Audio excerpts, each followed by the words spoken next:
Gordon was cross. Why should Henry have a new shape, he grumbled. A shape good enough for me is good enough for him.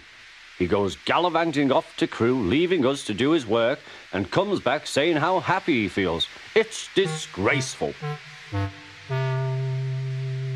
And there's another thing. Henry whistles too much. No respectable engine ever whistles loudly at stations.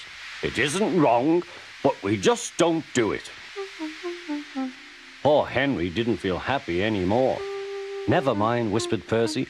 I'm glad you're home again. I like your whistling. Goodbye, Henry, called Gordon. We're glad to have you with us again, but remember what I said. Later, Henry stopped at Edward's station. Hello, Henry, said Edward. You look splendid. I was pleased to hear your happy whistle yesterday. Thank you, Edward, smiled Henry.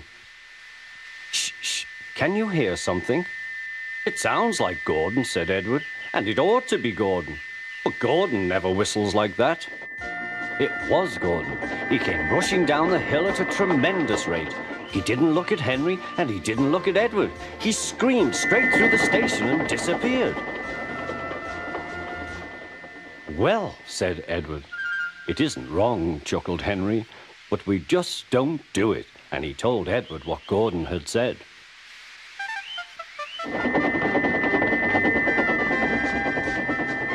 Meanwhile, Gordon screeched along the line. The noise was awful.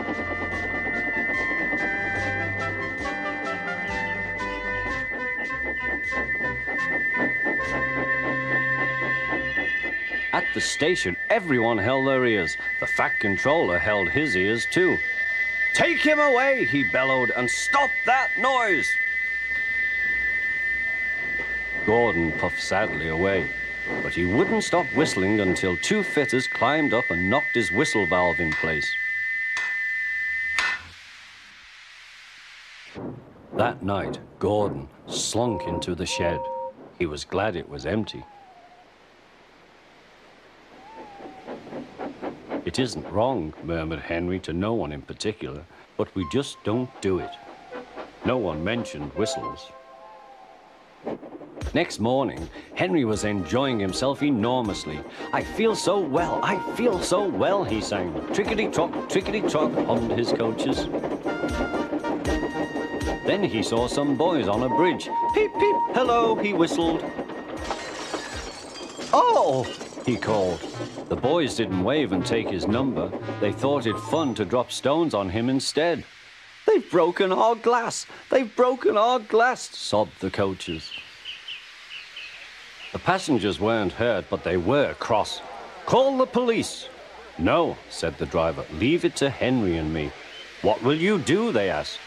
Can you keep a secret? Yes.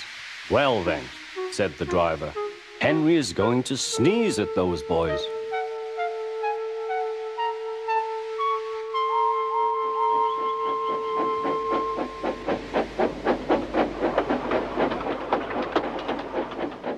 Lots of people were waiting at the station just before the bridge.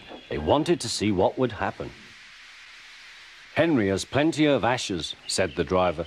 Please keep all windows shut till we have passed the bridge. Henry is as excited as we are, aren't you, old fellow? Henry was feeling stuffed up. Soon they could see the boys, and they all had stones. Are you ready, Henry, said his driver. Sneeze hard when I tell you. Now, he said. Achoo-shoo!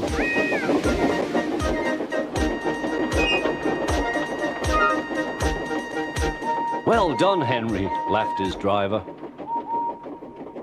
Henry went home very pleased with himself. He had taught Gordon and silly boys a lesson with a whistle and a sneeze.